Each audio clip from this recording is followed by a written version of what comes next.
Dear brothers and sisters, greetings to you all.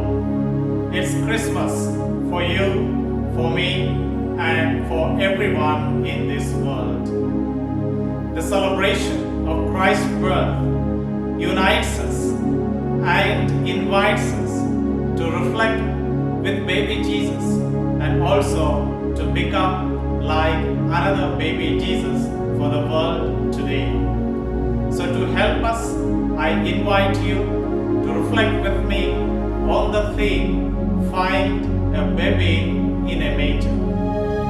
Find a Baby in a Manger helps us to contextualize the celebration of Christmas for us today as well as for the world. Contextualizing the birth of Jesus, also the celebration of Christmas for each one of us, for our family members, particularly for our children, invites us to get back to the journey of a manger. We find the readings of this celebrating event, the great event of Christmas, taken from Prophet Isaiah chapter 9, as well as for morning from chapter 52. The second readings from letter to Titus chapter 2, verses 11 to 14, as well as for the morning mass from letter to the Hebrews chapter 1, and for tonight the Gospel according to Luke chapter 2, verses 1 to 14, as well as from the Gospel according to John for the morning mass from chapter 1. In all these readings, we find an invitation to journey further. We find an invitation to journey beyond the constraints of the world. So therefore, we try to reflect our own journey to the manger, wherein we find baby Jesus is modeled after or inspired by discovering how God makes his journey to the humanity, to us, to our human hearts. So therefore, my dear brothers and sisters, we are in celebrating the Christmas event, are in a way finding our real journey to the truth in which we find our real God experience, in which we experience the birth of God in our midst and in our hearts.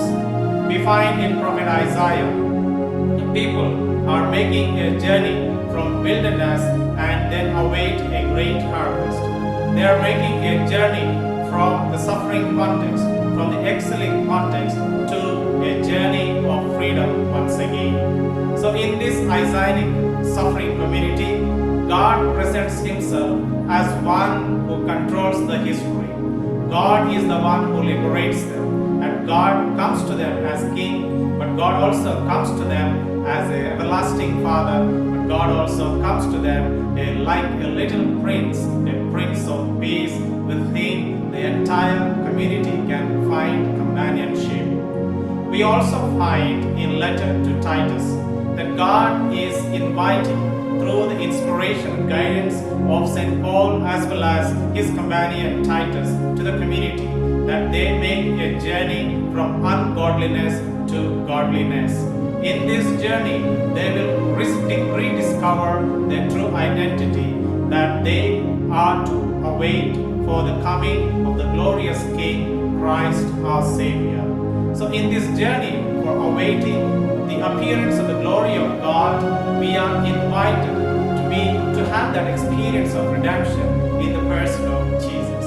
But much more than that, we are interested today to learn something more about the journey that Joseph and Mary are making. Joseph and Mary with the child are asked by God and directed to move ahead or to move forward to Bethlehem as a census is directed.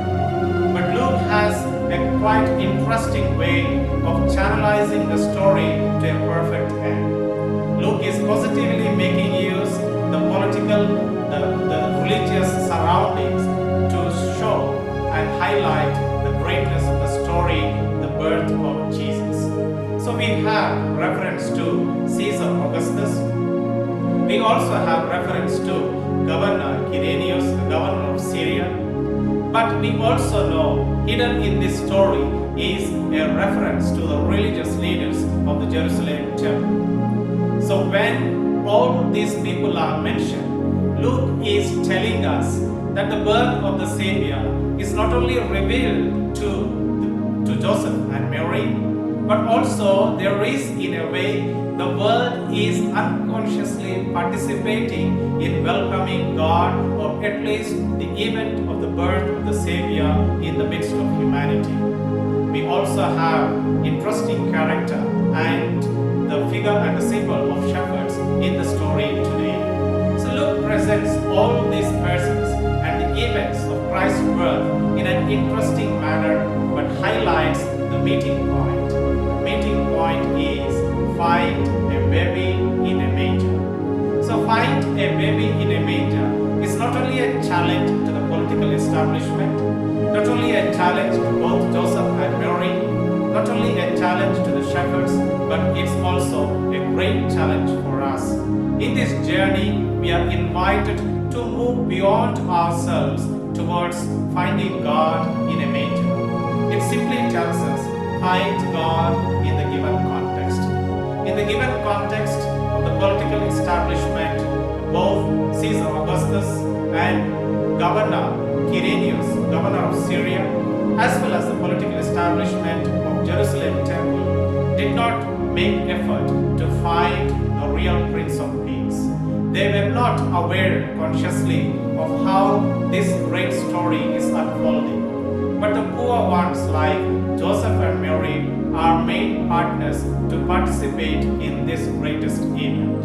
Not only that, the experience of the celebration is now extended to the poor shepherds found in the countryside.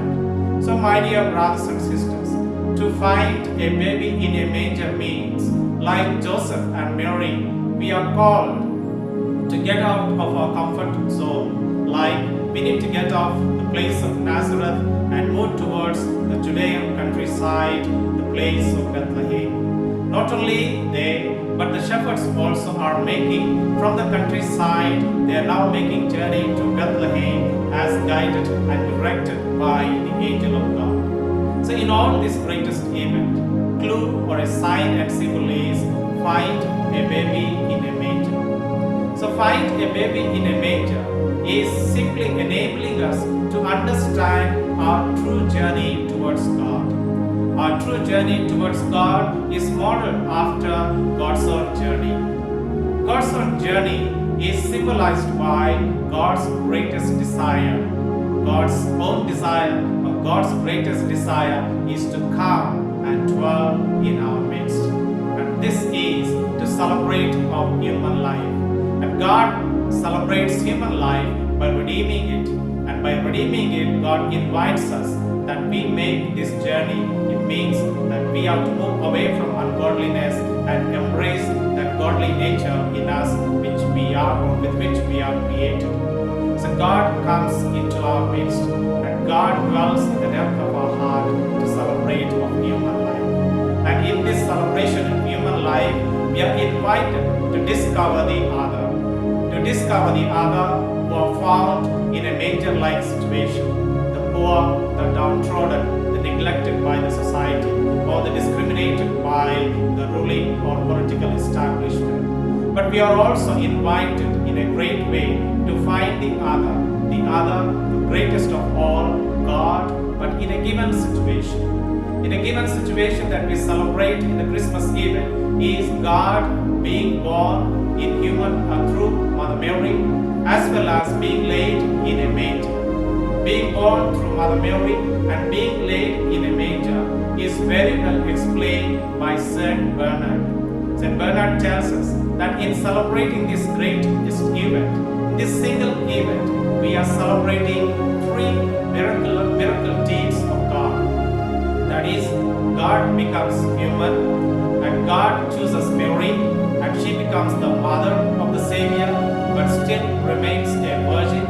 And it's a celebration of faith and of our human heart, which in a way believes and establishes the reality of the first two for our personal experience. That we try to understand through our faith, through our believing heart, birth of the Savior, we also try to understand the reality of Mother Mary, who gave birth to Jesus but remains still a virgin. And we are invited in understanding this godly experience that we, in a given situation in this world, whatever be our situation, or struggles, or moments, we are invited to move away from impurity and embrace purity of our heart in order to explain God in this given situation. So, my dear brothers and sisters, let's join together and let this celebration of Christmas be a great celebration for you, for your family, and particularly for your children. Let this Christmas season be a season of peace and great joy for everyone in the family, everyone in the church, and everyone in this universe, and every living creature and entity that God has created. May this Christmas help us and teach us that in a given situation we learn to embrace the Savior, be it in a baby form, or be it as a Prince of Peace, or be it as a mighty God or everlasting Father. Let us welcome the baby Jesus in a given situation, and let us try to understand how we can experience